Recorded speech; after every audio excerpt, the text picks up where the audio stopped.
Good morning once again. Today, as usual, on this 8th of March, is International Women's Day. And not a lot of men know that. And also, you'd be surprised not a lot of women know either. Now, I've always been of the opinion that given the chance, women could maybe make a better job as politicians than men and perhaps stop all the wars. And some brave ones actually did, but tragically forgotten about today. And sadly, many of the chosen ones were not genuine feminists, but women put in place by men, of course. And they turned out to be just as fanatical and aggressive as men. And a few names come to mind: Theresa May, Liz Truss, Rachel Reeves, Angela Rayner, Yvette Cooper, all British. Victoria Nuland, American. Kamala Harris, American. Annalena Baerbock, Germany. Kaja Kallas, Estonia. Condoleezza Rice, American. Hillary Clinton, American. Mette Frederiksen of Denmark. Sanna Marin of Finland. Ursula von der Leyen, Germany. And probably the worst one of all, Jacinda Ardern of New Zealand. And all of these women were basically hysterical Russophobes, without a doubt. And Liz Truss, as Prime Minister, said she would have no problem in pushing the nuclear button. Think about that. A British Prime Minister saying such a thing. It's reminiscent of Dr. Strangelove and Jack D. Ripper, the maniacal general who rode the bomb at the very end of the film. Brilliant film, by the way, one of the best films ever made by Kubrick. And of course, there are many brilliant women. And unfortunately, they're being tarred with the same brush. By men, of course. Now, the troubles in Ireland were eventually stopped, and mostly men took the credit for it. In fact, the intervention of women played an enormous part. Take a lady called Mo Molem.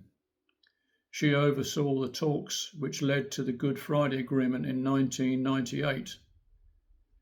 And she took a major political risk to talk to political prisoners in a bid to start the peace process. And she actually held talks with Gerry Adams and Martin McGuinness, both ex-terrorists, allegedly. And I distinctly remember the meeting, and they were both visibly shocked at her appearance, as she had no hair because she'd been undergoing chemotherapy. And she looked very, very ill indeed, but still she did that.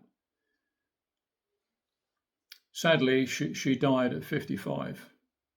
A truly great woman who outshines any other British politician, man or woman, to this day. And not forgetting the women in Ireland at the time. They all came together for peace, but they're all mostly forgotten now. And tragically, once again, Ireland is a very different place and is a shadow of its former self, because globalism and mass immigration, take heed of that. The globalist plan was trialled there in Ireland. Now, there are good, strong women in this world, forging their way in a man's world, but it is a very slow process to gain a foothold, especially while fighting a war on two fronts, with the battle of the sexes still raging like a wildfire. And sadly, the real equality in this world is still a long way off. And I'll leave a link to someone with a great intellect even though I disagreed with many things he said and what he believed in. And the short video that he makes is all about women's empowerment. And Christopher Hitchens, as you'll see him, he's got no hair and he's in the middle of chemotherapy and he died soon after. A great mind.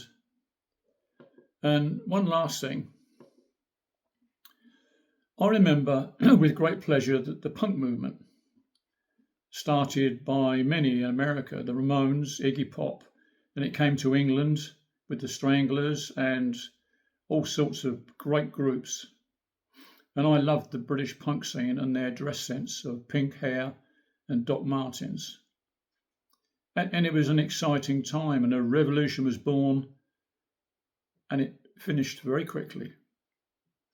But we still have the legacy of that now.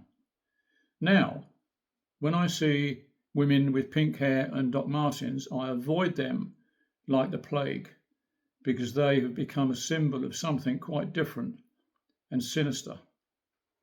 Thanks for listening. Bye-bye.